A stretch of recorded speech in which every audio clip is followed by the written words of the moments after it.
भक्तों को धन्यवाद कीर्तन में भाग लेने के लिए। अभी हम लोग मंगलाचरण करते हैं। ओम अज्ञानतिमिरान्धस्य ज्ञानाञ्जनशलाकया चक्षुरुन्मीलितं येन तस्मै श्रीगुरुवे नमः। श्रीचैतन्यमनोभीष्टं स्थापितं येन भूतले स्वयं रूप कदा मह्यं ददाति स्वपदान्तिकं। वन्देऽहं श्रीगुरु श्रीयुतपदकमलं श्रीगुरु वैष्णवांच च श्रीरूपं साग्रजातं सहगण रघुनाथं वितं तं स्वजीवं स्वाधेतं सावधूतं परिजं सहितं कृष्ण चैतन्य देवं श्री राधा कृष्ण पादान सहगण ललिता श्री विशाखा वितांत च नमो ओम विष्णु पादाय कृष्ण पृष्ठाय भूतले श्रीमते भक्ति वेदांत स्वामिन इति नामने। नमस्ते सारस्वती देवे गौरवाणी प्रचारिणे निर्विशेषा शून्यवादी पाश्चात देश तारिणी वांछा कल्पतरुभ्यश्च कृपा सिंधुभ्य एव च पतितानां पावनेभ्यो वैष्णवेभ्यो नमो नमः। नमो महावदान्याय कृष्ण प्रेम प्रदायते कृष्णाय कृष्ण चैतन्य नामने गौरत्विषे नमः। हे कृष्ण करुणा सिंधु दीन बंधु जगतपते गोपेश गोपिका कांत राधा कांत नमस्तुते। तप्त कांचन गौरांगी राधे बिंदाबनेश्वरी विश्वानुसुते देवी प्रणमामि हरिप्रिये। नीलांचल निवासाय नित्याय परमात्मने बलभद्र सुभद्रायां जगन्नाथाय ते नमः। जय श्री कृष्ण चैतन्य प्रभु नित्यानंद श्री अद्वैत गदाधर श्रीवासादि गौर भक्त बिंद मुखम करोति वाचालम पंगु लंघेगिं यत्कृपातमहं वंदे श्री गुरु मदीन तारिणम परमानंद माधवम श्री चैतन्येश्वरम। हरे कृष्ण कृष्ण कृष्ण हरे हरे हरे राम राम राम हरे हरे। श्री श्री मंगलाचरण की जय, शिला प्रभुपाद की जय। हरे कृष्णा। आज के इस भागवतम चर्चा में सभी भक्तों का हार्दिक स्वागत है। सभी भक्तों के चरणों में मेरा सादर दंडवत प्रणाम है। हम बहुत ही भाग्यशाली हैं। परम गुरु आचार्य परम वैष्णव राधा गोविंद राधा माधव की असीम कृपा है हमारे ऊपर कि हम लोग श्रीमद् भागवतम के ऊपर चर्चा कई दिनों से मिलके कर पा रहे हैं। कल हम लोगों ने कैंटो 5 को समाप्त करके आज हम कैंटो 6 में प्रवेश करेंगे। कैंटो 5 में जो समाप्त होता है बहुत ही घातली, जो 28 नरकों के बारे में सुखदेव गोस्वामी बहुत ही डिटेल में परीक्षित महाराज को बताते हैं। और ये जो अध्याय है खत्म होता है, इससे हमारा जो भागवतम का है, जो भागवतम का कौन सा है, जो कि भागवतम के सबको याद है ना, 10 विषय हैं। पहला क्या है? सर्ग, दूसरा विसर्ग, तीसरा स्थानम, चौथा पोषणम, पांचवा उति, छठवा मनवंतर, सातवां ईशानु कथा, आठवां निरोध, नौवा बोलेंगे आश्रय और 10वां मुक्ति। ये हमने पढ़ा। तो हम लोगों ने सर्ग और विसर्ग और स्थानम, जैसे ही कैंटो 5 के 16 अध्याय से 26 अध्याय हम कंप्लीट करते हैं तो स्थानम कंप्लीट हो जाता है। और स्थानम होने के बाद में देखे सुखदेव गोस्वामी की कितनी बड़ी उसमें योग्यता है, दिव्य योग्यता। जैसे ही परीक्षित महाराज देखते हैं, अरे भौतिक जगत में लोग इतना पाप करते, अलग अलग पापों के लिए इतने जघन्य दंड मिलते हैं, तुरंत उनका हृदय करुणा से परिपूरित हो जाता है, क्योंकि वो भगवान के परम भक्त है। सुखदेव गोस्वामी से वो भागवतम सुन रहे हैं। उनको मालूम है कि उनको कुछ ही दिनों के बाद इस धरा से, इस शरीर को छोड़ना होगा, लेकिन उसकी चिंता किए बिना अपने को भक्ति में लगाते हैं। और भक्ति करते हुए, भागवतम सुनते हुए सबसे बड़ा काम वो क्या कर रहे हैं? दूसरे बत जीवों के भी कल्याण के बारे में सोच रहे हैं।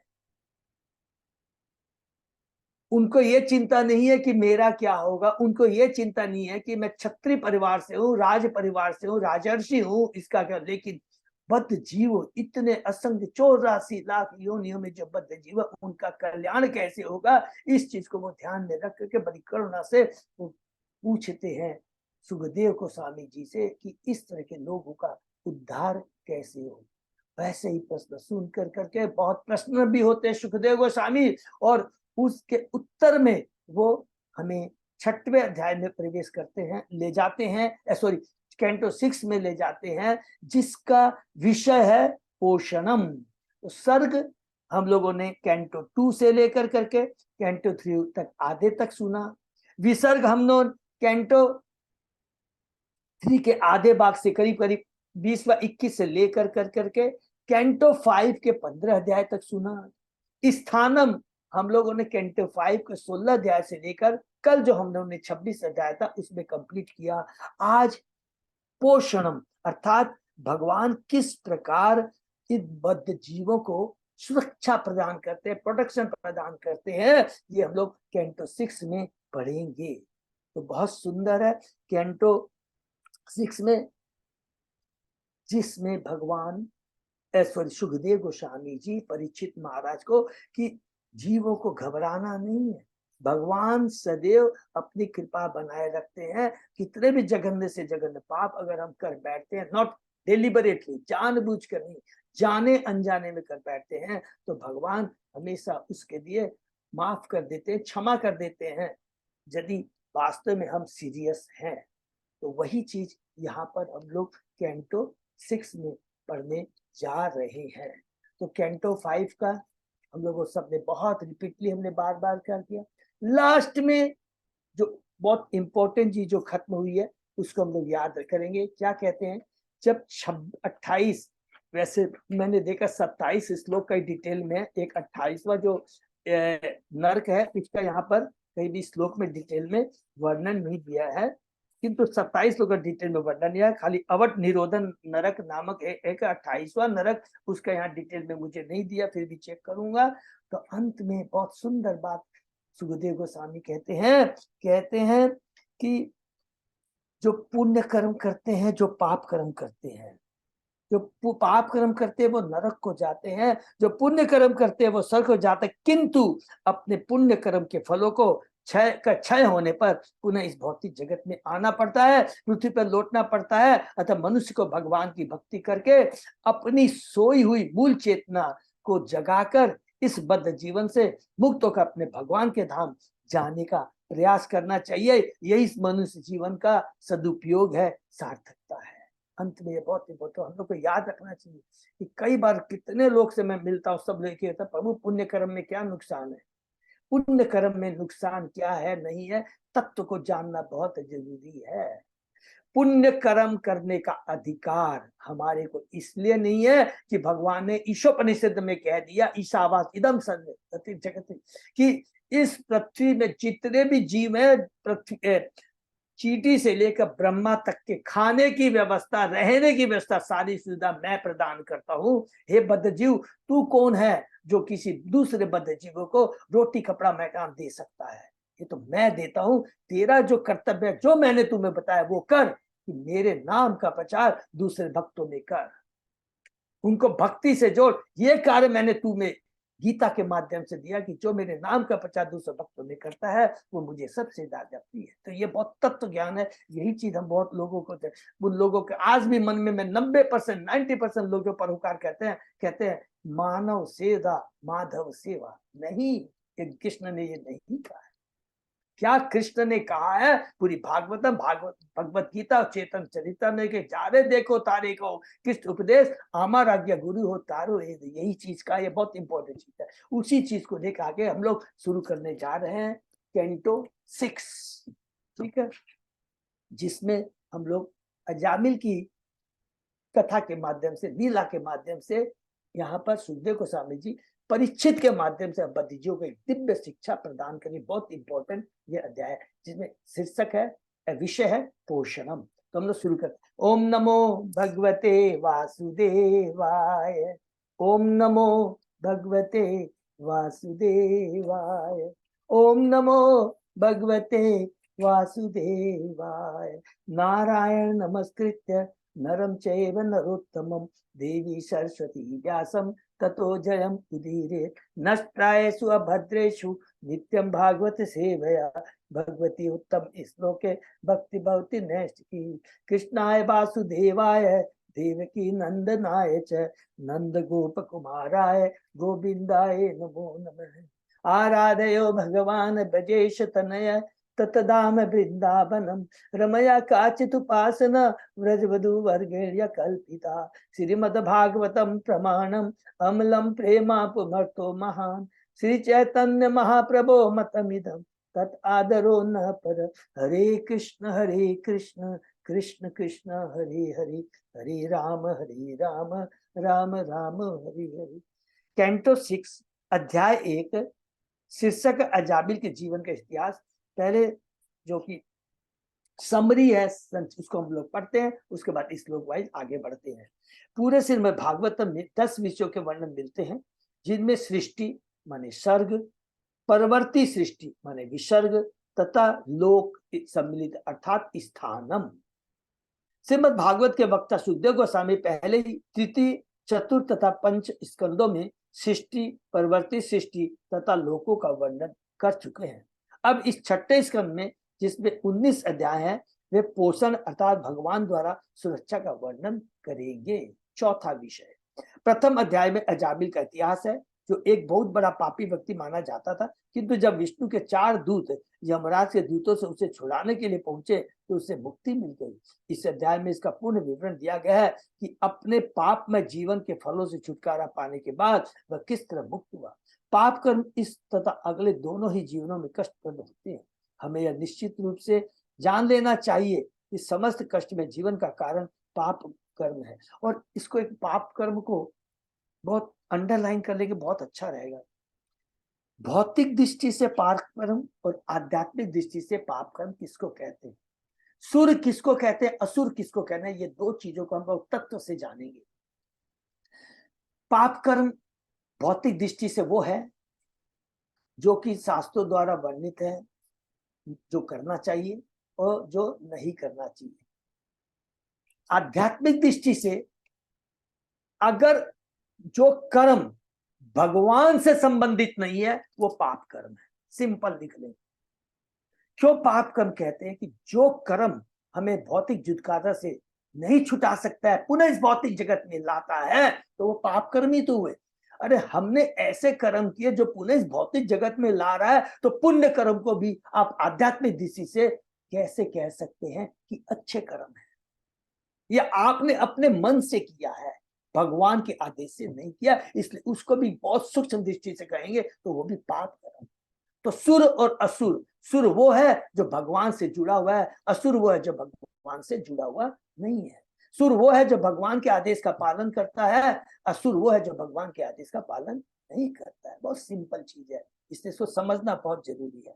इस तथा अगले दोनों ही जीवनों में हमें यह निश्चित से जान लेना चाहिए, समस्त कर्म में जीवन का कारण पाप कर्म है। सकाम कर्म के मार्ग से मनुष्य पाप सकाम कर्म के मार्ग में मनुष्य पाप कर्म अवश्य करता है और कर्म कांड के द्वारा विभिन्न प्रकार के प्रायश्चित की संतुष्टि की जाती है, किंतु प्रायश्चित की ऐसी विधियां मनुष्य को उस अज्ञान से मुक्त नहीं कराती जो पाप में जीवन का मूल है। हरि बोल। फलस्वरूप प्रायश्चित के बाद भी वह पाप करने के प्रति उन्मुख रहता है, इसलिए यह प्रायश्चित अपर्याप्त है। ज्ञान के मार्ग पर वस्तुओं को उसी रूप में समझने में वह पाप में जीवन से मुक्त हो जाता है, इसलिए ज्ञानार्जन को भी प्रायश्चित की एक विधि माना जाता है। सकाम कर्म संपन्न करते समय मनुष्य तपस्या, ब्रह्मचर्य, मंत्र तथा इंद्रियों के संयम, सत्य, निष्ठा तथा योगाभ्यास का पाप में जीवन के कर्मों से मुक्त बन सकता है। ज्ञान को जागृत करके वह पाप के फलों का भी निरासन कर सकता है, किंतु इनमें से कोई भी विधि उसे पाप करने की प्रवृत्ति से मुक्त नहीं कर सकती। हरि बोल। पाप करने की जो प्रवृत्ति है उससे जड़ से नहीं उखाड़ सकती, चाहे वो कर्मी हो या ज्ञानी हो। कर्मी का मतलब हो गया कि इग्नोरेंस में, अज्ञानता में काम करता है, और ज्ञानी, ज्ञान का मतलब कि जानबूझ करके, माने उसको ज्ञान है इसलिए वो गलत काम नहीं करता है, लेकिन भक्ति नहीं करता है। तो जब तक भक्ति नहीं करेगा तो बड़ा बड़ा ज्ञानी भी, जिसको ज्ञान भी है, विश्वामित्र है, वो भी भ्रमित हो जाते हैं। तो ये बहुत इंपॉर्टेंट चीज है। तो ज्ञान हो गया मेरे को, अरे मैं तो पूरे ज्ञान में हूं, मेरे से गलती नहीं होगी, कोई बात नहीं है, तुमने पाप कर्म नहीं किए, लेकिन माया इतनी प्रबल है, कभी भी झटका दे सकती है। क्योंकि जब तक पाप करने की प्रवृत्ति अंदर से नष्ट नहीं हो सकती, तब तक हम इस माया से हमेशा झटका खाते रहेंगे और पाप करने की प्रवृत्ति जड़ से उखाड़ने की एकमात्र शक्ति है, वो है हरि नाम में, भगवान के नाम।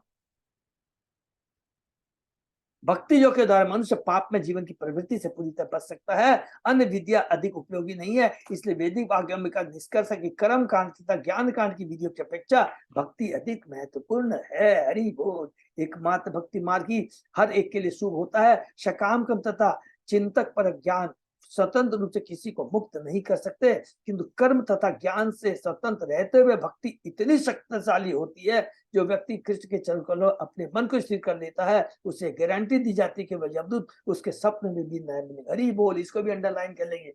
अरे इतना है कि यमराज की ताकत नहीं है कि सपने में भी आकर आपको डिस्टर्ब करे। फिजिकली आने की तो बात की बात है, स्वप्न में भी आकर के यमराज भक्त को डिस्टर्ब नहीं कर सकता था, बुरा सपना नहीं आएगा। ये देखिए कितनी बड़ी बात लेकर भक्ति की शक्ति। भक्ति की शक्ति सिद्ध करने के लिए सुखदेव गोस्वामी अजामिल के इतिहास का वर्णन करते हैं। अजामिल कान्य कुंज वर्तमान कनौज का निवासी था। उसे अपने माता पिता ने वेदों का अध्ययन करके तथा विधि विधानों का पालन करके पूर्ण ब्राह्मण बनने का प्रशिक्षण दिया था, किंतु अपने भूतकाल के कारण यह युवक ब्राह्मण किसी तरह से एक वैश्या के प्रति आकृष्ट हो गया और उसकी संगति के फलस्वरूप वह अति पतित बन गया और उसने सारे अनुष्ठानों को त्याग दिया। उसने उस वैश्या के गर्भ से 10 पुत्र उत्पन्न किए, जिनमें से अंतिम का नाम नारायण था। अजामिल की मृत्यु के समय जब यमदूत उसे लेने आए तो उसने भयवश जोर से नारायण का नाम पुकारा, क्योंकि वह अपने इन सबसे छोटे पुत्र से बहुत हिला मिला था। इससे उसने आदि नारायण भगवान विष्णु का स्मरण किया। यद्यपि उसने पूर्णतः निरपराध होकर नारायण के पवित्र नाम का उच्चारण नहीं किया था, फिर भी उसका प्रभाव पड़ा। जो उसने नारायण के पवित्र नाम का उच्चारण किया तो भगवान विष्णु के दूत वहां पर प्रकट हुए। अतः भगवान विष्णु के दूतों तो यमराज के दूतों के बीच वाद विवाद उठ खड़ा हुआ, जिससे सुनकर अजामिल मुक्त हो गया। तब सकाम कर्मों का बुरा प्रभाव उसकी समझ में आया और वह यह भी समझ सका कि भक्ति विधि कितनी उच्च। हरि बोल। कितना सुंदर समरी में कितना सुंदर लिखा है। तो भक्ति ही परम है, ये यहाँ पे स्टेब्लिश किया गया है। एक भक्ति परम है और दूसरा एक भक्त है, उसके कितने उच्च कोटि के विचार होते हैं, जो कि सदैव दूसरे बद्ध जीवों के कल्याण के लिए चिंतित रहता है। श्री परीक्षित दुआच निवृत्ति मार्ग कतिक आधो भगवता यथा क्रम योग उपलब्धेन ब्रह्मणा यत असंस्कृति। महाराज परीक्षित ने कहा, हे प्रभु, हे सुखदेव गोस्वामी, आप पहले द्वितीय स्कंद में मुक्ति मार्ग निवृत्ति मार्ग का वर्णन कर चुके हैं। उस मार्ग का अनुसरण करने से मनुष्य निश्चित रूप से क्रमशः सर्वोच्च लोक यानी ब्रह्म लोक तक ऊपर उठ सकता है। क्रमशः लिखा है, क्रमशः सर्वोच्च लोक यानी, तो याद होगा सब लोगों को, हम लोगों ने अध्याय 2 में पढ़ा था विराट रूप का ध्यान, परमात्मा का ध्यान। उसके बाद में हम लोगों ने पढ़ा था कि अलग अलग किस प्रकार क्रमिक से जो लोग डायरेक्ट नहीं जाना चाहते हैं तो क्या है, धीरे धीरे उच्च लोकों को जा सकते हैं। भूलोक, भूअर लोक, स्वर्ग लोक, महर लोक, जन लोक, तप लोक और उसके बाद में ब्रह्म लोक तक जा सकते हैं, जहां से वह ब्रह्मा के साथ साथ आध्यात्मिक वैकुंठ जाता है। इस तरह भौतिक जगत में जन्म मृत्यु का चक्र समाप्त हो जाता है। बड़ी लंबी प्रोसेस है, आयु बहुत कम है, स्पेशली कलयुगों के लिए ये पॉसिबल ही नहीं है। तो ये लंबी प्रोसेस है। ब्रह्मलोक तक जाने के बाद वहां भक्ति करते हैं। अच्छा, ब्रह्मलोक के बाद जाने के बाद ऐसा नहीं है कि बिना भक्ति किए वैकुंठ लोक चले जाएंगे, नहीं, बिना भक्ति के कोई भी नहीं जा सकता है। तो वहां भक्ति करनी पड़ेगी। ब्रह्म सत्य लोक के बारे में हम लोग डिटेल में पढ़ेंगे। उसमें ब्रह्मा जी जा रहते हैं और किस प्रकार वो सदैव वो नारायण का गुणगान करते रहते हैं, याद रखिए। लेकिन है भौतिक जगत के अंदर में, लेकिन है वहां पर सबका भौतिक शरीर। चूंकि महाराज परीक्षित वैष्णव थे, अतः जब उन्होंने 5वें अध्याय के अंत में जीवन की विभिन्न नारकीय दशाओं का वर्णन सुना तो उन्हें अत्यधिक चिंता हुई कि बद्ध जीवों को किस तरह माया के पास से मुक्त किया जाए और भगवत धाम ले जाया जाए। अतः उन्होंने अपने गुरु सुखदेव गोस्वामी को निवृत्ति मार्ग अर्थात मुक्ति के मार्ग का स्मरण दिलाया, जिसे वे द्वितीय स्कंद में बता चुके थे।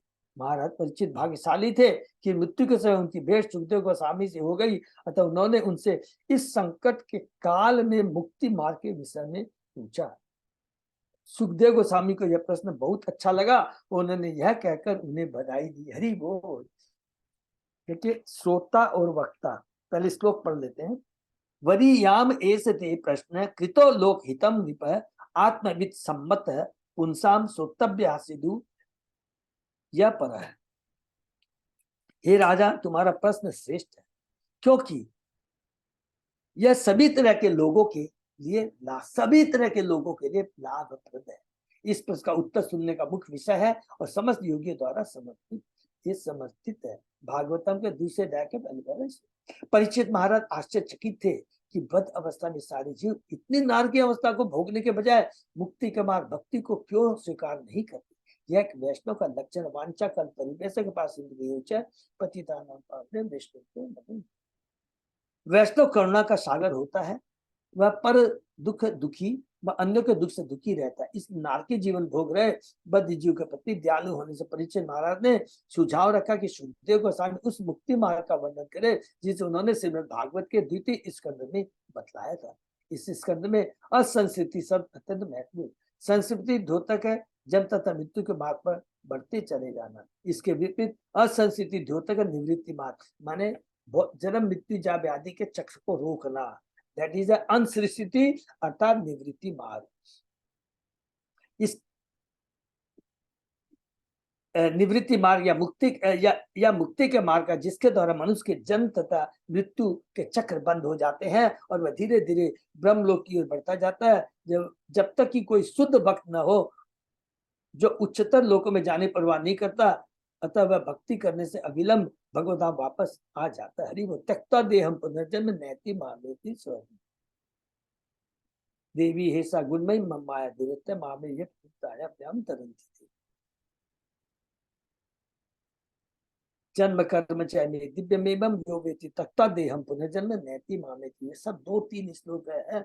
मामू पे पुनर्जन्म दुख सात्सतम देवी हे सा गुणमयी ममाया दुरत्य जन्म कर्म चैमे दिव्यमेवं। ये 3 इंपॉर्टेंट गीता के बहुत इंपॉर्टेंट श्लोक।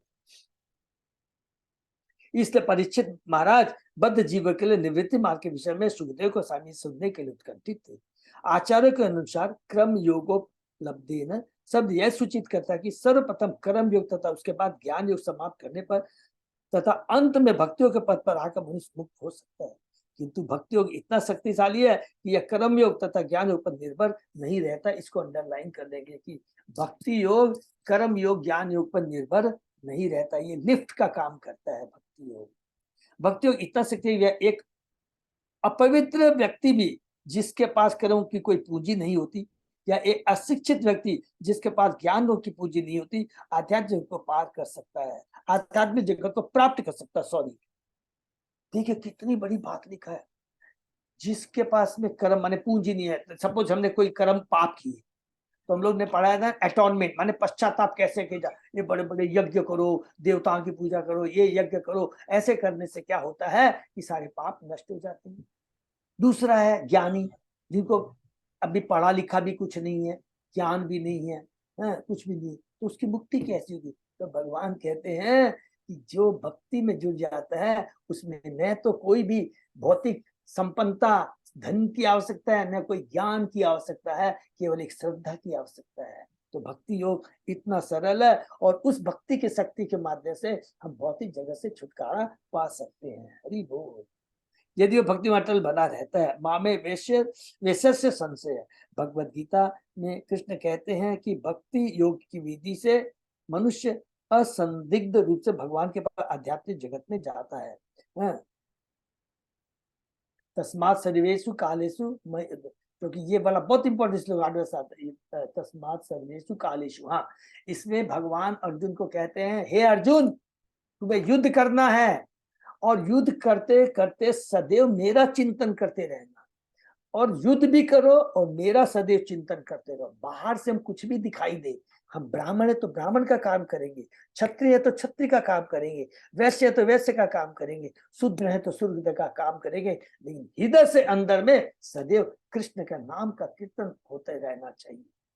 तो हम 100% भगवान के धाम पहुंच जाएंगी। भगवत गीता में कृष्ण कहते हैं कि भक्तियों की विजय मनुष्य अनसंदिग्ध रूप से भगवान के पास आध्यात्मिक जगत में जाता है, किंतु योगी जन सीधे आध्यात्मिक जगत में जाकर कभी कभी अन्य लोगों को देखना चाहते हैं, जो कि हम लोगों ने भागवत में दूसरे कैंटो में बहुत सुंदर लिखा था कि वो लोग सोचते कि यार भक्ति योग तो भगवान के धाम बाद में चले जाएंगे ना, चलो पहले घूमते हुए चलते, बस सीढ़ी से जाना चाहते हैं वो लोग, लिफ्ट को एक्सेप्ट नहीं करते, लिफ्ट का माध्यम नहीं एक्सेप्ट करते, कि जो सीधा आध्यात्मिक जगत में जाकर कभी के अन्य लोगों को देखना चाहते हैं, अथवा उस लोक में जाते हैं जब ब्रह्मा रहते हैं, जैसा क्या ब्रह्मणा से सूचित करता है ब्रह्मा जी ब्रह्म लोक के समस्त निवासियों से सीधे आध्यात्मिक लोक को चले जाते हैं। इसकी पुष्टि वेदों में इस प्रकार हुई है, ब्रह्मणा साहित्य सर्वे संप्राप्ते प्रति संचरे परासियांते कितात्मान प्रविशंति परम पदम। अपने उच्च पद के कारण जो लोग पहले के समय ब्रह्म लोक में रहते हैं, वे ब्रह्म के साथ सीधे भगवत धाम वापस चले जाते हैं। प्रवृत्ति लक्ष्य चाएव त्रिगुण यो मुनि यो अशो अलिन प्रकृते गुण सर्ग पुनः पुनः।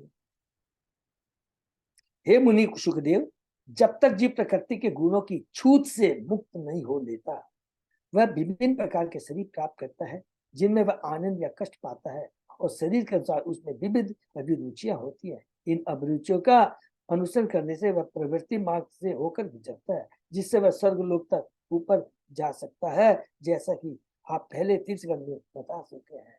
पूरे उच्च लोक के स्वर्ग लोक या ब्रह्म लोक तक भी जा सकता है।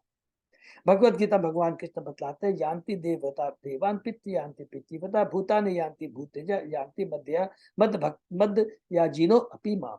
जो लोग देवताओं की पूजा करते हैं वे देवताओं के बीच जन्म देंगे, जो लोग भूत प्रेतों की पूजा करते हैं वे उन्हीं के बीच जन्म देंगे, जो लोग पूर्वजों की पूजा करते हैं वे देवताओं पूर्वजों के पास जाते हैं, और जो लोग मेरी पूजा करते हैं मेरे साथ रहते। हरि बोल। प्रकृति के विभिन्न गुणों के कारण जीवों में नाना प्रकार की प्रवृत्तियां या लालसाएं पाई जाती है। प्रकृति के 3 गुणों के कारण, सतोगुण में जब हम रहते हैं, रजोगुण में हम रहते हैं, और तमोगुण में, ठीक है, जो चीज हमने पढ़ लिया है, अब हायर स्टेज पे हम जा रहे हैं और सूक्ष्म रूप से हम पढ़ेंगे।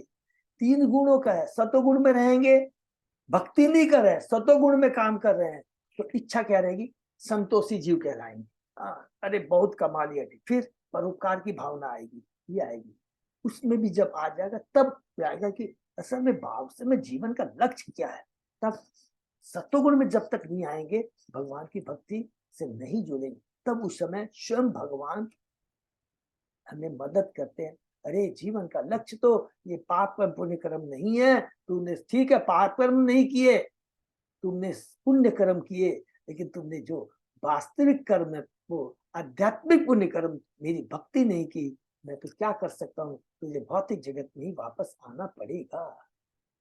तो इसीलिए कहते हैं 3 गुण हमेशा लालच देते हैं, नाना प्रकार पवित्र लालसाएं पाई जाती है 3 गुणों के कारण, इसलिए विविध गंतव्यों को प्राप्त होते हैं, पाताल से लेकर करके ब्रह्मलोक तक। जब तक मनुष्य भौतिक रूप से आसक्त रहता है, तब तक वह भौतिक जगत के प्रति आकर्षण के फलस्वरूप स्वर्ग लोक तक ऊपर उठना चाहता है। किंतु भगवान घोषणा करते हैं, जो लोग मेरी पूजा करते हैं वो मेरे पास आते हैं। यदि किसी को भगवान तथा उनके धाम के विषय जानकारी नहीं होती, तो वह केवल स्वर्गलोक तक ऊपर उठना चाहता है, किंतु जब वह इस निष्कर्ष पर होता है कि इस जगत में बारंबार जन्म मृत्यु करते कुछ भी नहीं है, तो वह भगवान जाने की कोशिश करता है। इसलिए हम लोगों ने देखा होगा, जब किसी की मृत्यु होती है, जिनको भगवत धाम के बारे में जानकारी नहीं है, तो वो अखबार में क्या छपाते हैं, स्वर्ग लोकी हो गए, स्वर्ग लोक को प्राप्त हो गए। यदि वह उस गंतव्य को पा लेता कि तो फिर उसे इस भौतिक जगत में वापस आने से नहीं रह जाती। यद गंतव्य न निवर्तते तद्वाम परमम। चेतन चेतामृत में कि मैं मध्य लीला 19 अध्याय के 100 में श्री चैतन्य महाप्रभु रूप गोस्वामी से कहते हैं, ब्रह्मांड भ्रमिते कौन भाग्यवान जीव, गुरु कृष्ण प्रसादे पाए भक्ति लता बीज। जब बनारस में भगवान जो प्रयाग रूप गोस्वामी को जो ना दशासन घाट में, सॉरी दशासन घाट में भगवान शिक्षा देते हैं रूप गोस्वामी को, सारे जीव अपने अपने कर्मों के अनुसार सारे ब्रह्मांड में भ्रमण करते रहते हैं, उनमें से कुछ स्वर्ग लोक को जाते हैं तो कुछ अधोलोक को प्राप्त होते हैं। ऐसे करोड़ों भ्रमण कर रहे जीवों में से जो अति भाग्यशाली होता है उसे कृष्ण कृपा से प्रामाणिक गुरु की संगति करने का अवसर प्राप्त हो जाता है। ऐसा व्यक्ति कृष्ण तथा गुरु दोनों ही की कृपा से भक्ति रूप लता का बीज प्राप्त करता है। तो देखिए सबसे बड़ा भाग्यशाली कौन है? जिसको गुरु की प्रामाणिक गुरु की संगति मिलती है और उसके बाद भक्ति की बात आती है। सारे जीव ब्रह्मांड भर में भ्रमण कर रहे हैं, कभी वे उच्चतर लोक को जाते हैं, कभी निम्न लोक को प्राप्त होते हैं। यह भवरोग है जो प्रवृत्ति मार्ग कहलाता है। जब मनुष्य बुद्धिमान होता है तो वह निवृत्ति मार्ग को ग्रहण करता है और तब वह इस भौतिक जगत में भ्रमण करने के बजाय भगवान नाम को जाता है। यह आवश्यक है। हरि बोल। अधर्म लक्षणा नाना नरका च अनुवर्णिता मनु अंतर च व्याख्यात आद्य स्वयंभू यतः। आपने पंचम स्कंद के अंत में नारकी जीवन की उन तमाम योनियों का भी वर्णन किया है जो अपवित्र कार्यों से फलित है, और आपने चतुर्थ स्कंद में प्रथम मनवंतर का वर्णन किया है जिसकी अध्यक्षता ब्रह्मा के पुत्र शांभु मनु करते हैं। हरि बोल। चतुर्थ स्कंद में हमको सबको मालूम है, शांभु मनु के बारे में हमने पढ़ा है। वो तो तीसरे स्कंद में भी हम लोग बोलेंगे कि तीसरे स्कंद में याद है ना, शांभु मनु अपनी पुत्री के लिए चिंतित रहते हैं, देहूति के लिए, तो किस प्रकार वो आते हैं कर्दम मुनि के पास में है, तो सबको याद होगा। तो वो एक्चुअली स्टार्ट होता है कैंटो 3 14-15 अध्याय से होगा, और कैंटो 3 के 14 या 15 अध्याय से शुरू होगा, और कैंटो 3 के 21वें अध्याय से भगवान कपिल देवती माता को शिक्षा देते हैं। तो मैंने इस चित्र के आगे पीछे का चेक कर लेंगे। प्रिय व्रतो उतान पादो वंश चरितानि च द्वीप वर्ष समुद्रादि नदी उद्यान वनस्पति धरा मंडल संस्थानम भाग्य लक्षण मानत है ज्योतिषाम विवराणाम च यतो इदम असृजत विभु। हे प्रभु, आपने राजा प्रियव्रत तथा राजा उत्तानपाद के कुलों तथा गुणों का वर्णन किया है। भगवान ने इस ब्रह्मांड की रचना विविध ब्रह्मांडों, लोकों, ग्रहों तथा नक्षत्रों, विविध भूभागों, समुद्रों, नदियों, उद्यानों तथा वृक्षों से की, जिनके गुण भिन्न भिन्न है। ये इस धरा लोक में आकाश के प्रकाश पिंडों तथा अधोलोक में विभाजित है। आपने इन लोकों का तथा इनमें रहने वाले जीवों का बहुत स्पष्ट वर्णन किया, अर्थात स्थानम के बारे में। तो पहले श्लोक में बताते हैं सर्ग विसर्ग के बारे में कि अलग अलग स्वयंभू मनु से शुरू हुआ, 5 संतानों का हमने डिटेल में वर्णन किया। उसके बाद में 5वें कैंटे के 16वें अध्याय से हमने स्थानम में पढ़ा, जहां पर अलग अलग लोक है, भूभाग है, समुद्र है, नदियां हैं, उद्यान है, वृक्ष है, और अलग अलग वहां के वासी है, उनके अलग अलग गुण है, जो अलग अलग देव भगवान के अवतारों की प्रार्थना करते हैं। यहाँ पर यथे इदम असिद्ध विभु शब्दों से यह स्पष्ट रूप से लक्षित होता है कि सर्वशक्तिमान भगवान ने इस संपूर्ण भौतिक जगत की सृष्टि विविध प्रकार के लोकों, नक्षत्रों इत्यादि से की। नास्तिक लोग ईश्वर के हाथ को जो प्रत्येक सृष्टि में उपस्थित रहता है छिपाना चाहते हैं, किंतु इसकी व्याख्या नहीं कर सकते कि सारी सृष्टियां बिना किसी दक्ष बुद्धि तथा सर्वशक्तिमान बल से कैसे उत्पन्न। इसको भी अंडरलाइन कर लेंगे प्लीज, बहुत इंपॉर्टेंट है। नास्तिक लोग बड़ी बड़ी बातें तो करते हैं, किंतु वे इसकी व्याख्या नहीं कर सकते कि ये सारी सृष्टियां बिना किसी दक्ष बुद्धि तथा सर्वशक्तिमान बल से हो सकती है। इम्पॉसिबल। एक छोटा सा हम लोगों को इवेंट करना होता है, समझ लो बर्थडे पार्टी भी करनी होती है, तो कितनी व्यवस्था करनी होती है। इवेंट मैनेजर को बुलाते हैं, ये करना है, जगह को लेना पड़ता है, वेन्यू ठीक करना पड़ता है, कितना कुछ करना पड़ता है? और एक इतनी बड़ी सृष्टि तो बनाने के लिए क्या अपने आप हो सकती है? ये मूर्खता है। केवल कल्पना करना या चिंतन करना समय का है। भगवद गीता में भगवान कहता है अहम सर्वस्व प्रभ, मैं हर वस्तु का उद्गम हूँ, मत सर्व प्रवर्तते, सृष्टि में जो भी विद्यमान है मैं मुझसे उद्भूत है। इति मत्वा भजन्ते मां बुद्धा भाव समन्विता। जब मनुष्य पूरी तरह से समझ लेता है कि मैं अपनी सर्व शक्ति मत्ता से हर वस्तु को उत्पन्न करता हूँ, तो वह भक्ति में दृढ़ हो जाता है और मेरे चरण कमलों में पूर्णतः समर्पण कर लेता है। इसीलिए देखिए विराट रूप पर ध्यान करना इतनी कितनी साइंटिफिक वे में यहाँ बताया गया। ये गीता के 10वें अध्याय का 8वां श्लोक जो हमने पढ़ा है, चतुर्श्लोकी जो 4 है, 8, 9, 10, 11, उसका ये पहला श्लोक है, बहुत पावरफुल है। हम सर्वस्व प्रभु।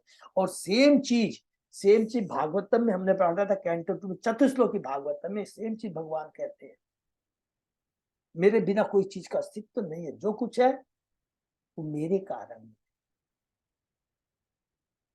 दुर्भाग्यवश अज्ञानी व्यक्ति कृष्ण की सर्वश्रेष्ठता को तुरंत नहीं समझ पाते, फिर भी यदि वे भक्तों की संगति करते हैं और प्रामाणिक पुस्तकें पढ़ते हैं तो वे धीरे धीरे सही ज्ञान को प्राप्त होते हैं, यद्यपि उसमें अनेकानेक जन्म लग सकते हैं। जैसा कि भगवद गीता में कृष्ण कहते हैं, बहुनानाम जन्मनादन्ते ज्ञानवान प्रपद्यते वासुदेव सर्वमिति स महात्मा सुदुर्लभ है। जो वास्तव में ज्ञानी होता है वह अनेक जन्मों तथा मृत्यु के बाद मुझे समझ कारणों का कारण जानकर मेरी शरण ग्रहण करता है, ऐसा महात्मा अति दुर्लभ है। वासुदेव कृष्ण हर वस्तु के सृष्टा है और उनकी शक्ति विविध प्रकारों से प्रदर्शित होती है। जैसा कि भगवद गीता में बतलाया गया, जीव भौतिक शक्ति भूमि, आपको, अंधो, वायु तथा आध्यात्मिक शक्ति का संयोग है। वह हर एक सृष्टि में पाया वह हर सृष्टि में पाया जाता। अतएव एक ही सिद्धांत परमात्मा तथा भौतिक संयोग विराट जगत का कारण है। इस भौतिक जगत का कारण है भगवान पुरुष अवतार। एक एक चीज को रिलेट करते जाएंगे। पुरुष अवतार के बाद में हमको पूरा ध्यान से करना है कि किस प्रकार सृष्टि होती है। हम लोगों ने बहुत डिटेल में ये चीज हमने पढ़ा है। अदुने है महाभाग यथेव नरका नर, नानो उग्र यात नाथ न इयात तत् में व्याख्यातुम अर्हसि। हे परम शक्तिशाली तथा ऐश्वर्यवान सुखदेव गोस्वामी, अब आप कृपा करके मुझे बतलाएं कि मनुष्य को किस तरह उन नारकीय स्थितियों में प्रवेश करने से बचाया जा सकता है जिनमें उन्हें भीषण यातनाएं सहनी पड़ती है। पंचम स्कंद के 26वें अध्याय में सुखदेव गोस्वामी ने बतलाया कि जो लोग पाप कर्म करते हैं उन्हें नरक के लोकों में प्रवेश करने के लिए तथा कष्ट उठाने के लिए बाध्य किया जाता है। क्योंकि महाराज परिचित भक्त हैं, अतः अब उन्हें चिंता है कि इसे किस तरह रोका जा सकता है।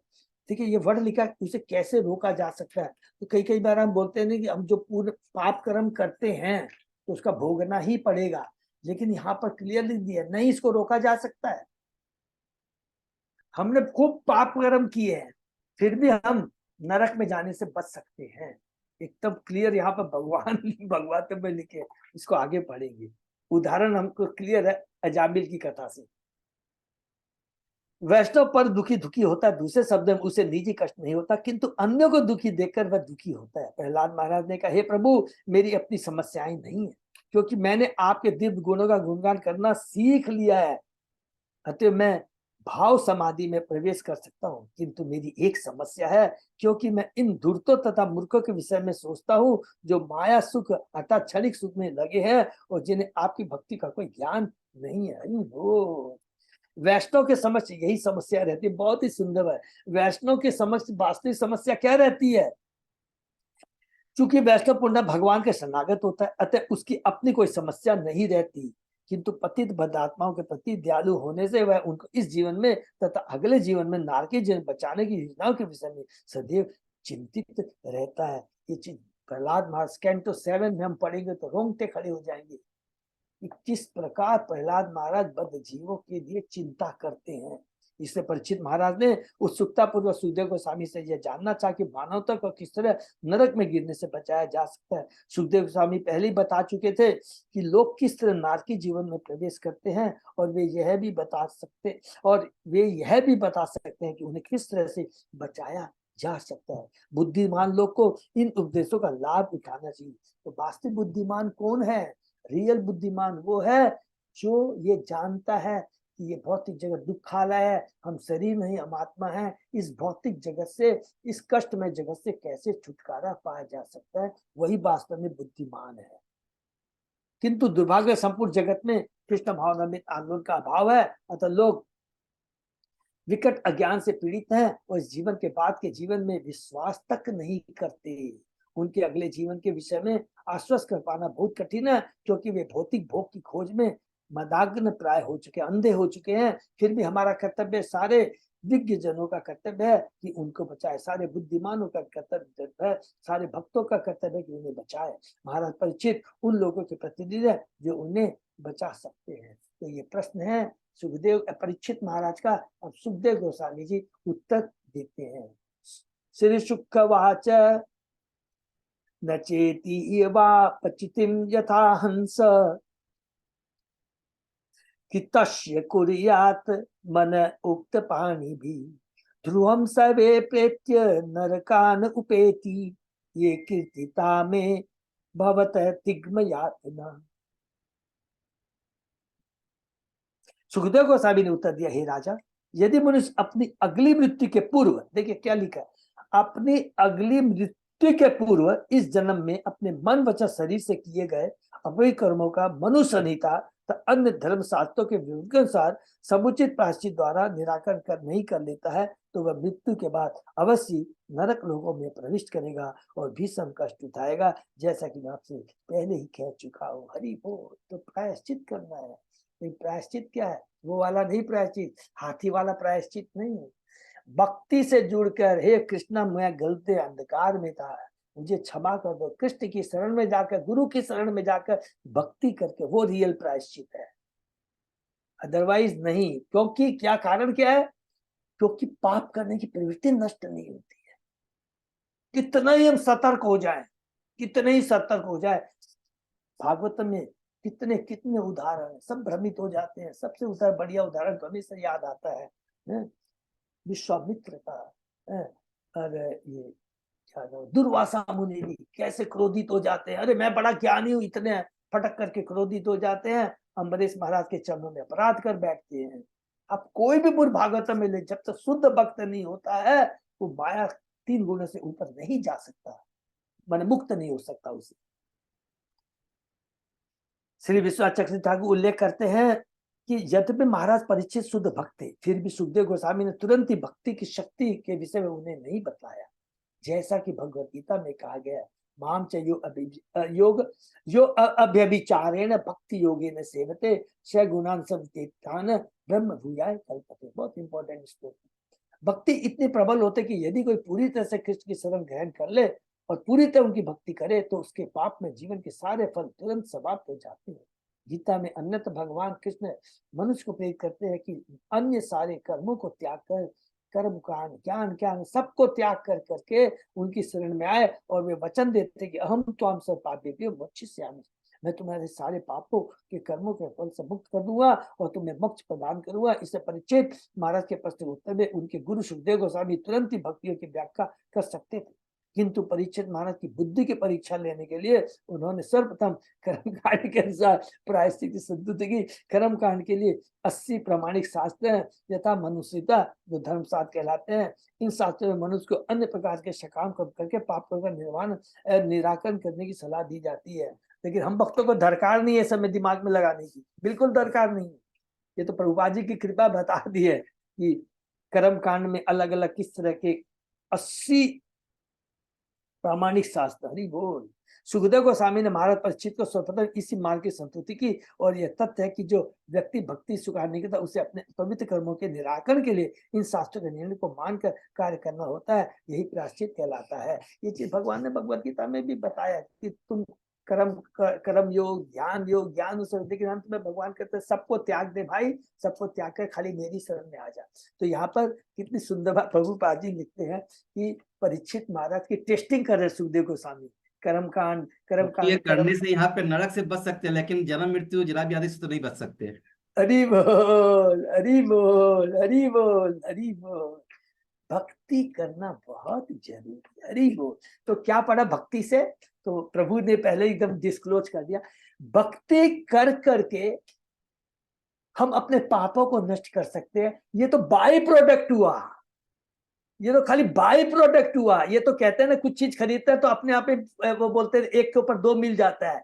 असली चीज क्या मिलती है भक्ति से? कृष्ण प्रेम की प्राप्ति होती है। हरि बोल। बिल्कुल सही कहा पूरा। बहुत सुंदर चीज, इसको हमेशा याद रखना। भक्ति से, भक्ति हम लोग इसलिए नहीं करते हैं कि हम पापों से नष्ट हो जाए। ये प्रभु ने डिस्को यही नोट करके लिख दिया, बोल्ड रखे। भक्ति करने का उद्देश्य ये नहीं है हम अपने पापों से मुक्त हो जाएं। अरे ये तो कर्म कांड अलग अलग करने से हो जाएगा, लेकिन कृष्ण प्रेम प्राप्त नहीं होगा, भगवान का धाम प्राप्त नहीं होगा, तो एकमात्र भक्ति से ही हो सकता है। थैंक यू बोलो।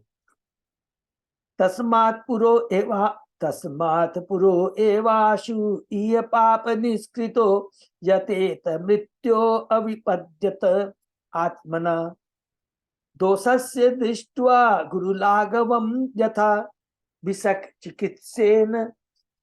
चिकित्सेत रुजाम निदानवीत। अतः अगली मृत्यु आने के पूर्व, अगली मृत्यु आने के पूर्व जब तक मनुष्य का शरीर पर्याप्त बलवान रहे तो उसे शास्त्रकार प्रायश्चित की विधि तुरंत अपनानी चाहिए, अन्यथा समय की हानि होगी और उसके पापों का फल बढ़ता जाएगा। जिस तरह एक कुशल वैद्य रोग का निदान तो उपचार उसकी गंभीरता के साथ करता है, उसी तरह मनुष्य को अपने पापों की गंभीरता के अनुसार प्रायश्चित करना चाहिए। तो ये सब सुखदेव को स्वामी जी किसको बोल रहे हैं? परीक्षित महाराज को लॉलीपॉप दे रहे हैं, लॉलीपॉप दे रहे हैं कि ऐसे ऐसे प्रायश्चित करो। तो प्रभु ने जैसे कहा कि क्या होगा, नरक से बच सकते हैं लेकिन पुनः भौतिक जगत में आना पड़ेगा। जब तक भगवान की भक्ति नहीं करेंगे तब तक हम इस भौतिक जगत से छुटकारा नहीं पा सकते। मनुष्य जैसे धार्मिक शास्त्रों में संति की गई कि हत्या करने वाले व्यक्ति को फांसी देनी चाहिए और प्रायश्चित में उसके जीवन की बलि दी जानी चाहिए। पहले सारे विश्व में यह पद्धति अपनाई जाती थी, किंतु नास्तिक बनने का लोग इस प्राण दंड को बंद कर रहे हैं। यह बुद्धिमानी नहीं है। यहाँ पर यह कहा गया है कि जो वैद्य रोग का निदान करना चाहता है वह उसी अनुसार दवा की संस्तुति करे। यदि रोग अति गंभीर हो तो दवा को सशक्त होना चाहिए। हत्यारे के पाप का भार अति गुरु होता है, अतः मनुष्य हत्यारे का वध कर दिया जाना, यह उसका दंड है। हत्यारे का वध करके सरकार उस पर कृपा करती है, क्योंकि यदि हत्यारे का इसी जीवन में वध नहीं किया जाता तो अगले जन्म में उसका अनेक बार वध किया जाएगा और उससे कष्ट भोगने के लिए बाध्य किया जाएगा। चूंकि लोग अगले जीवन तथा प्रकृति की जटिल कार्यशैली के विषय में नहीं जानते, अतः वे अपने कानून बनाते हैं, किंतु उन्हें चाहिए कि शास्त्रों द्वारा स्थापित आदेशों का उचित रीति से अवगाहन करें और उन्हीं साथ कर्म करें। भारत में आज भी हिंदू समुदाय पर इस विषय में कुशल पंडितों की सलाह लेता है कि पाप कर्म का निराकरण कैसे किया, अतः प्रायश्चित की आवश्यकता पड़ती है और मनुष्य के पाप कर्म की गंभीरता के साथ ये प्रायश्चित होना चाहिए। याद रखेंगे, यहाँ भक्ति की बात नहीं कर रहा है, खाली जो प्रभु ने खाली हम लोग जो गलत कार्य कर चुके हैं उसका प्रायश्चित कैसे करें जिससे उसका हमें पाप कर नरक में नहीं जाना पड़े। सिराजोवाच दृश्य श्रुताभ्याम यत् पापम जानन अपि आत्मने अहितम करोति भूयो विवशः प्रायश्चितम अथो कतम। महाराज परीक्षित ने कहा कि मनुष्य को जानना चाहिए कि पाप कर्म उसके लिए हानिकारक है, क्योंकि वह वस्तु यह देखता कि अपराधी सदैव सरकार द्वारा दंडित किया जाता है और सामान्य लोगों के द्वारा डांटा फटकारा जाता है, और वह शास्त्रों तथा विद्वान पंडितों से सुनता भी रहता है कि पाप कर्म करने से मनुष्य अगले जीवन में नारकीय अवस्था में फेंक दिया जाता है। ऐसा ज्ञान होते हुए भी मनुष्य को प्रायश्चित करने के बावजूद बारंबार पाप करने के लिए बाध्य होना पड़ता है। तो ऐसे प्रायश्चित का क्या महत्व। हरि बोल। तो यहाँ पर परीक्षित महाराज कहते हैं, अरे प्रभु आपने तो सब बता दिया कि ये प्रायश्चित करना चाहिए लेकिन फिर पुनः दोबारा वो पाप करेगा, तो इससे फायदा क्या है? ऐसे प्रायश्चित से फायदा क्या है? और आगे अच्छी बात बताइए। तात्पर्य, कुछ धार्मिक संप्रदायों में पापी व्यक्ति अपने पाप कर्म को कबूलने के लिए तथा जुर्माना देने के लिए पुरोहित के पास जाता है, किंतु उसके बाद वह पुनः वही पाप करता है और उसे स्वीकारने के लिए पुनः आता है।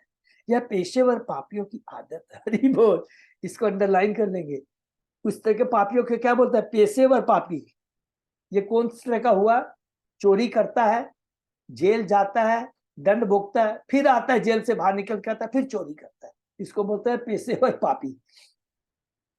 परीक्षित महाराज के कहने से सूचित होता है कि 5000 वर्ष पूर्व भी अपराधियों में अपने अपराध के लिए प्रायश्चित करने और पुनः उन्हीं अपराधों को करने की प्रथा थी, मानो उनसे ये कराए जा रहे। इसलिए अपने व्यावहारिक अनुभव के फलस्वरूप परीक्षित महाराज ने देखा कि बारंबार पाप करने तथा प्रायश्चित करने की विधि व्यर्थ है। इसको भी अंडरलाइन कर लेंगे।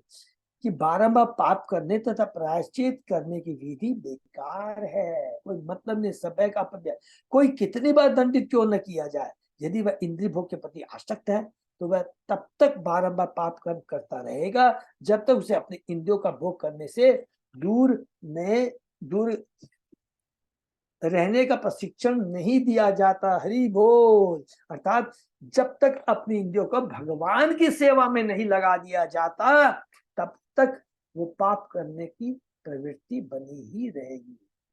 सेम चीज भगवान ऋषभ ने अपने पुत्रों को कहा था कि योग शक्तियां भी प्राप्त कर लो, जब तक मन को भगवान की सेवा में नहीं लगाओगे इस मन को बस में नहीं कर सकता।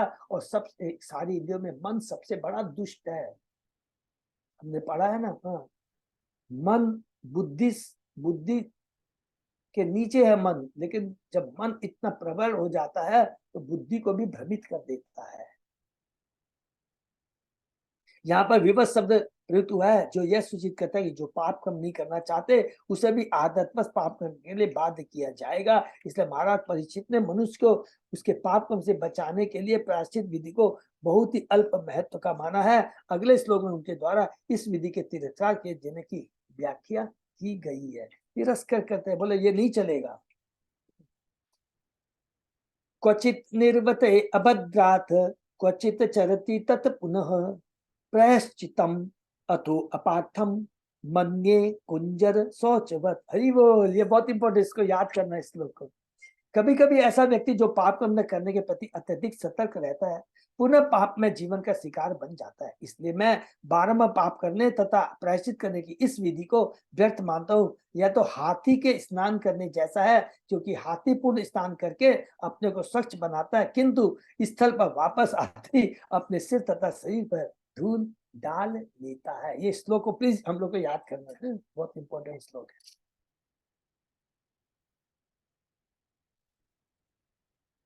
जब परीक्षित महाराज ने पूछा कि मनुष्य किस तरह पाप कर्मों से अपने को मुक्त कर सकता है जिससे उसे मृत्यु के बाद नरक लोक में जाने के लिए बात न होना पड़े, तो सुखदेव गोस्वामी ने उत्तर दिया कि पाप में जीवन की निराकरण की विधि तो प्रायश्चित है। इस तरह से सुखदेव गोस्वामी ने महाराज परीक्षित की बुद्धि की परीक्षा ली। हरि बोल। यहाँ पर लिख दिया पुनः कि इस तरह सुखदेव गोस्वामी ने महाराज परीक्षित की बुद्धि की परीक्षा ली और परीक्षित इस विधि को प्रामाणिक मानने का इंकार करके परीक्षा में उत्तीर्ण हुए, पास हो गए। हरि बोल। अब परीक्षित महाराज अपने गुरु सुखदेव गोस्वामी से दूसरे प्रश्न की आशा कर रहे हैं। प्रभु जी विराम दे क्या? हाँ प्रभु, यहीं पर देने से अच्छा भी रहेगा कि अब यहाँ पर दूसरा प्रश्न है Sukhdev. Thank you so much Prabhu, बहुत ही इंपॉर्टेंट अध्याय है और बहुत सूक्ष्म इसके अंदर ज्ञान है। तो अब हम लोगों को यहाँ पर पुनः ज्ञान प्राप्त होगा। कैंटो 2 से हम लोग ध्यान करेंगे, रिवाइज, जस्ट रिकलेक्ट कि कैंटो 2 में सुखदेव गोस्वामी ने परीक्षित सुत गोस्वामी, सॉरी उसमें सुत गोस्वामी है, याद रखना। सुत गोस्वामी से प्रश्न कौन करते हैं? वहां के नैमिषारण्य के मुनि है, तब सुखदेव गोस्वामी बताते हैं, ठीक है ना, वहां पे तब बताते हैं। और ये सुत गोस्वामी ने किससे सुना था? परीक्षित महाराज, सुत गोस्वामी ने किससे सुना था? सुखदेव गोस्वामी सुना था। वहां पर क्या बताते हैं? जिसको भगवान पर विश्वास नहीं है तो विराट रूप का ध्यान करना चाहिए। उसके बाद में परमात्मा जो हृदय में उनका जो 8 इंच के हैं उनका ध्यान करना चाहिए। फिर उसके बाद में जो लिखा था कि जो लोग डायरेक्ट भगवान के धाम नहीं जाते तो अलग अलग लोगों से होते हुए जाना चाहिए। तो इस तरह करके फिर भक्ति के बारे में बताया था।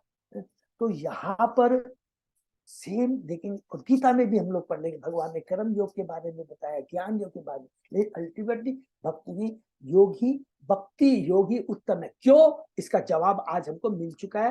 पहला भी तो क्या है कि इससे पाप कर्म तो नष्ट हो जाएंगे कर्म योग से या ज्ञान, लेकिन पाप करने की प्रवृत्ति नष्ट नहीं होती है, नंबर 1। नंबर 2, नरक से हम बच सकते हैं, लेकिन भगवान का धाम, भगवान का प्रेम नहीं मिल सकता है, कृपा नहीं मिल सकता, एकमात्र भक्ति से ही मिल सकता है। ये चीज हम आगे पढ़ेंगे। तो भक्ति ही सर्वोत्तम है। हरे कृष्ण। ये तो विराम। हरे कृष्ण प्रभु। हाँ प्रभु। गीता में एक्चुअली ब्रह्म उपलब्धि पहले बोला है, लेकिन वो भागवतों में विराट रूप पहले बोला। ब्रह्मभूत प्रसन्नात्मा। हाँ, पहले ब्रह्म उपलब्धि, उसके बाद परमात्मा। गीता में ऐसा है। क्या क्या पे फिर से बोलिए तो प्रभु।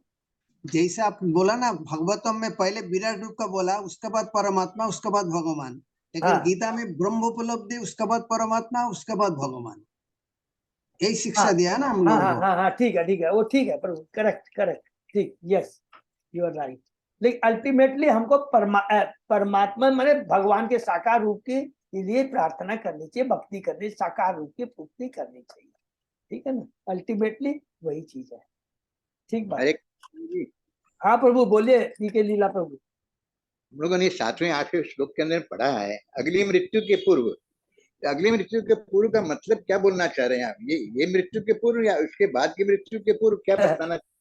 मेरे प्रभु इसका बोलने का मतलब थोड़ा सा वो हिंदी में ट्रांसलेशन है कि तुम मरने के पहले